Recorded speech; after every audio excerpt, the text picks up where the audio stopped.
এ পর্যায়ে আমরা এক চলকের ত্রিঘাত বিশিষ্ট বহুপদী রাশির গ্রাফ অঙ্কন সম্পর্কে আলোচনা করব।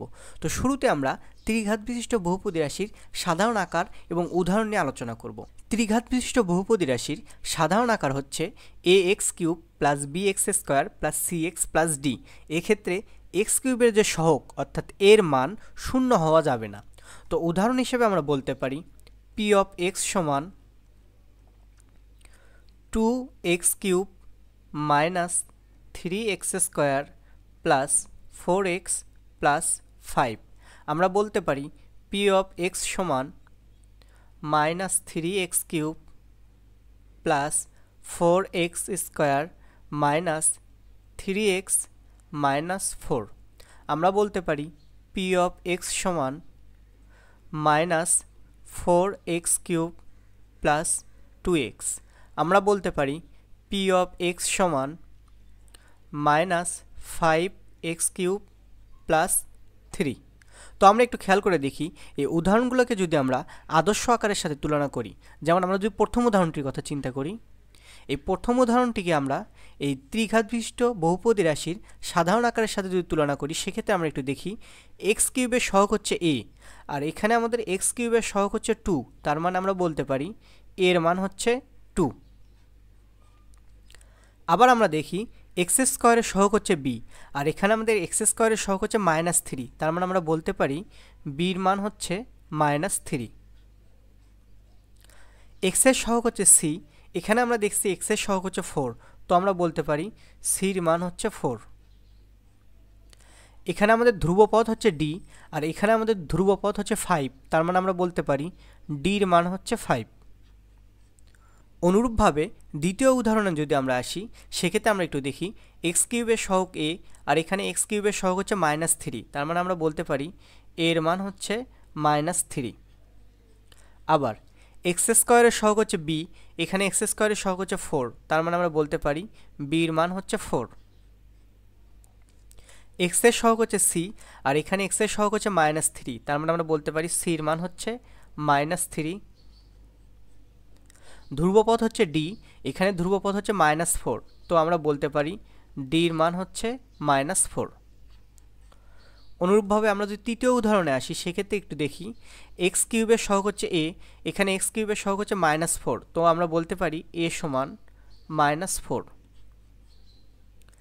x² এর সহগ হচ্ছে b, কিন্তু আমরা দেখছি এই উদাহরণে আমাদের x² বলতে কোনো রাশি নাই, তার মানে x² এর সহগ হবে 0, অর্থাৎ b এর মান হবে 0। কেন? কারণ এই রাশিটিকে আমরা লিখতে পারি এইভাবে -4x³ plus 0 into x² plus 2 into x plus 0, অর্থাৎ এটিকে যদি আমরা ax³ plus bx² plus cx plus ডির সাথে তুলনা করি, সেক্ষেত্রে আমরা দেখছি এর মান হচ্ছে -4, বির মান হচ্ছে 0, সির মান হচ্ছে 2 এবং ডির মান হচ্ছে 0, অর্থাৎ বির মান হবে 0, সির মান হবে আমাদের 2 এবং ডির মান হবে আমাদের 0। অনুরূপভাবে চতুর্থ উদাহরণে আমরা দেখছি এর মান হচ্ছে -5, তো আমরা বলতে পারি এর মান হবে -5। এখানে আমাদের x² যুক্ত কোনো রাশি নেই, তো বির মান হবে 0। আবার x যুক্ত কোনো রাশি নেই, তো সির মানও হবে 0। আর এখানে ধ্রুবপদ হচ্ছে 3, তো আমরা বলতে পারি d এর মান হবে 3।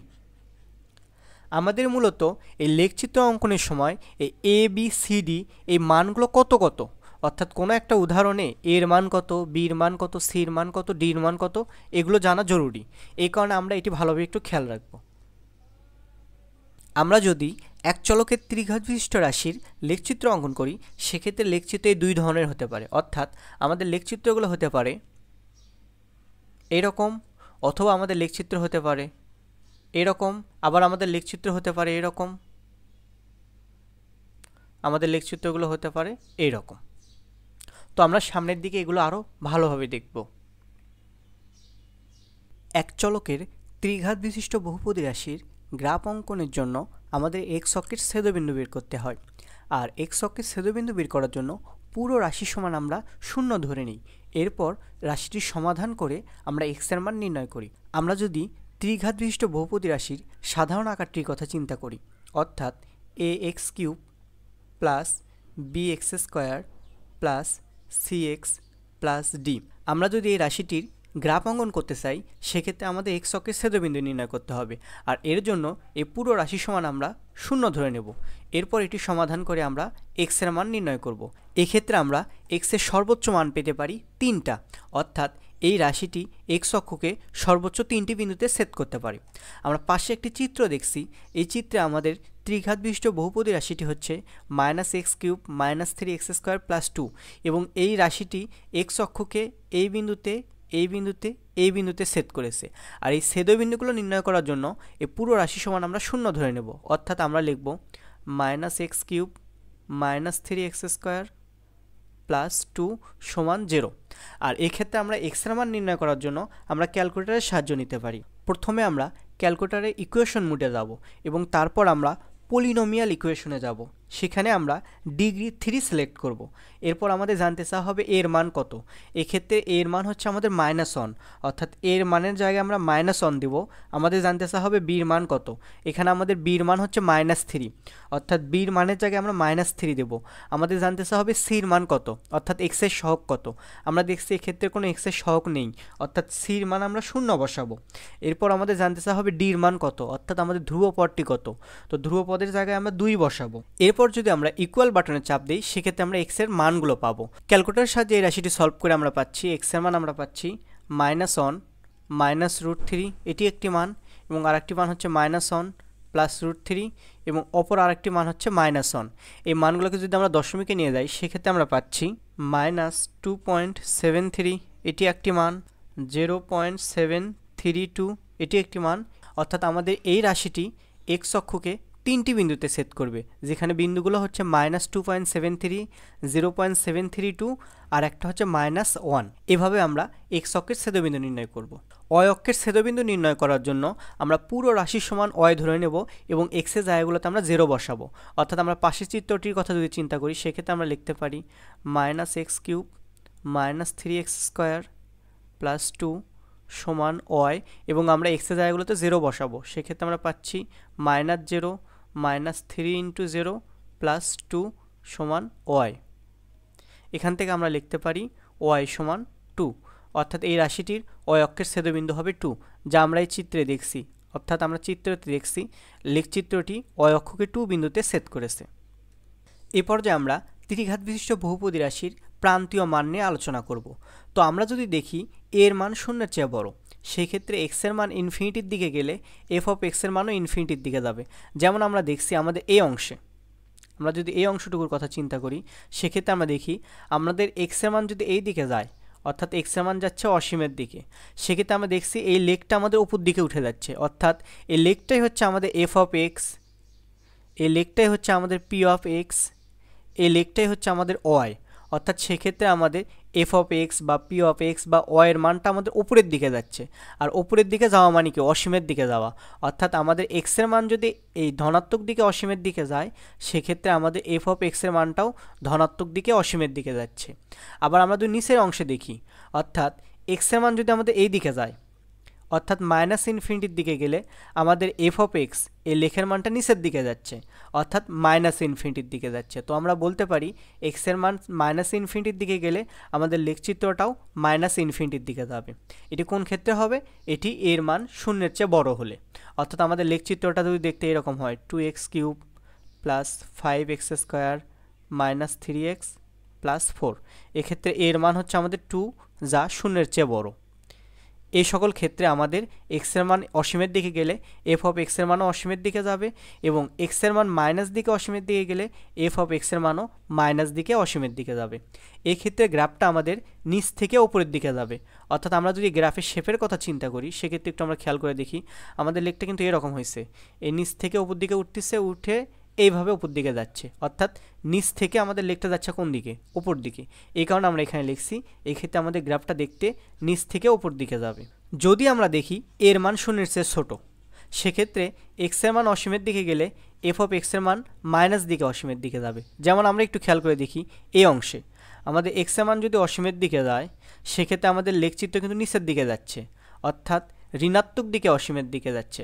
আবার আমরা যদি এই অংশের কথা চিন্তা করি, এই অংশে এক্সের মান আমাদের মাইনাস দিকে অসীমের দিকে গেলে এফ অফ এক্সের মান আমাদের উপর দিকে যাচ্ছে, অর্থাৎ প্লাস অসীমের দিকে যাচ্ছে। এই কারণে আমরা বলতে পারি এর মান যদি শূন্যের চেয়ে ছোটো হয়, সেক্ষেত্রে এক্সের মান অসীমের দিকে গেলে এফ অফ এক্সের মানটা মাইনাস অসীমের দিকে যাবে, আবার এক্সের মান মাইনাস অসীমের দিকে গেলে এফ অফ এক্সের মান প্লাস অসীমের দিকে যাবে। এক্ষেত্রে আমরা একটু গ্রাফের দিকে খেয়াল করে দেখি, আমাদের গ্রাফটা কিন্তু এবার উপর দিক থেকে নিচ দিকে আসতেছে, অর্থাৎ এক্ষেত্রে আমাদের গ্রাফটা উপর থেকে নিচের দিকে যাবে। এর উদাহরণ হতে পারে -2x³ plus 3x square minus 2x plus 5। এক্ষেত্রে আমরা দেখছি এর মানটা শূন্যের চেয়ে ছোট। আশা করছি এক্ষেত্রে কোনো প্রবলেম নেই। এক চলকের ত্রিঘাত বিশিষ্ট বহুপদী রাশির লেখচিত্র অঙ্কনের জন্য আমাদের চরম বিন্দু নির্ণয় করতে হয়। আমরা যখন লেখচিত্রগুলো দেখেছিলাম, সেক্ষেত্রে আমরা দেখছিলাম আমাদের লেখচিত্রগুলো হতে পারে এই রকম, আমাদের লেখচিত্রগুলো হতে পারে এই রকম, অর্থাৎ এক্ষেত্রে এই যে বিন্দুগুলো, এই বিন্দুগুলো হচ্ছে আমাদের চরম বিন্দু। আর এই চরম বিন্দু নির্ণয় করার জন্য প্রথমে আমরা রাশিকে এই আদর্শ আকারের সাথে তুলনা করব। এরপর আমরা 3ax² plus 2bx plus c সমান 0 ধরে আমরা x এর মান নির্ণয় করব। অর্থাৎ আমাদের যে রাশিটা দেওয়া থাকবে সেই রাশিকে আগে আমরা এটার সাথে তুলনা করব, তুলনা করে a b c d এর মান বের করব, বের করে এখানে বসাবো, বসায় এটা সমান 0 ধরবো, 0 ধরে এখান থেকে আমরা x এর মানটা বের করব। x এর মান বের করার পর সেই x এর মানগুলো আমরা এই মূল রাশিতে বসিয়ে দেব, বসিয়ে দিয়ে আমরা চরম বিন্দুর স্থানাঙ্ক বের করব। অর্থাৎ আমাদের রাশিটা যদি দেখতে এমন হয় 2x³ plus 3x² plus 5x minus 9, এটা যদি আমাদের রাশি হয়, সেক্ষেত্রে আমরা দেখি আমাদের a এর মান হচ্ছে 2, আমাদের b এর মান হচ্ছে 3, আমাদের c এর মান হচ্ছে 5, আমাদের d এর মান হচ্ছে -9। এক্ষেত্রে আমরা এটার মান বের করি, আমরা দেখছি 3 ইন্টু a এর মান হচ্ছে 2, তার সাথে x² প্লাস 2 ইন্টু b এর মান হচ্ছে 3, তার সাথে x প্লাস c এর মান হচ্ছে 5 সমান 0। এখান থেকে আমরা লিখতে পারি 6x² প্লাস 6x প্লাস 5 সমান 0। এটা আমরা ক্যালকুলেটরের সাহায্যে সলভ করে x এর মান নির্ণয় করব। x এর মান নির্ণয় করার পর x এর যে মানগুলো পাবো, সেই মানগুলো আমরা এই রাশিতে বসিয়ে দেব, বসিয়ে দিয়ে আমরা y এর মান বের করব। আর সেক্ষেত্রে আমাদের x আর y এর স্থানাঙ্কই হবে আমাদের চরম বিন্দুর স্থানাঙ্ক। বিষয়টা আমরা একটা উদাহরণের সাহায্যে ক্লিয়ার হই। এখানে আমরা একটা ত্রিঘাত বিশিষ্ট বহুপদী রাশি দেখছি, যেখানে আমাদের a এর মান হচ্ছে -1, আমাদের b এর মান হচ্ছে -3, আমাদের c এর মান হচ্ছে 0, আর আমাদের d এর মান হচ্ছে 2। তো আমরা জানি ত্রিঘাত বিশিষ্ট বহুপদী রাশির চরম বিন্দু নির্ণয় করার জন্য আমাদের 3ax² plus 2bx plus c সমান 0 ধরে নিয়ে x এর মান বের করতে হয়। তো আমরা a b c d এর মানগুলো এখানে বসাই, সেক্ষেত্রে আমরা পাচ্ছি 3 ইন্টু এর মান হচ্ছে -1 into x² plus 2 into b এর মান হচ্ছে -3 ইন্টু x প্লাস c এর মান 0 সমান 0। এখান থেকে আমরা বলতে পারি -3x² মাইনাস 6x সমান 0। আমরা যদি এই দুটো রাশি থেকে -3x কমন নেই, সেক্ষেত্রে আমরা লিখতে পারি x প্লাস 2 সমান 0। এক্ষেত্রে হয় x এর মান 0 হবে অথবা x প্লাস 2 এর মান 0 হবে। তো আমরা বলতে পারি হয় x এর মান 0 অথবা x প্লাস 2 এর মান 0। এখান থেকে আমরা বলতে পারি x এর মান -2, অর্থাৎ হয় আমাদের x এর মান 0 হবে অথবা x এর মান হবে -2। তো আমরা বলি x এর মান যদি 0 হয়, সেক্ষেত্রে y সমান -x³ মাইনাস 3x² প্লাস 2 সমান x এর জায়গাগুলোতে আমরা 0 বসাই, তো এটা হয়ে যাবে 0, এটাও হয়ে যাবে 0, থেকে যাবে আমাদের +2।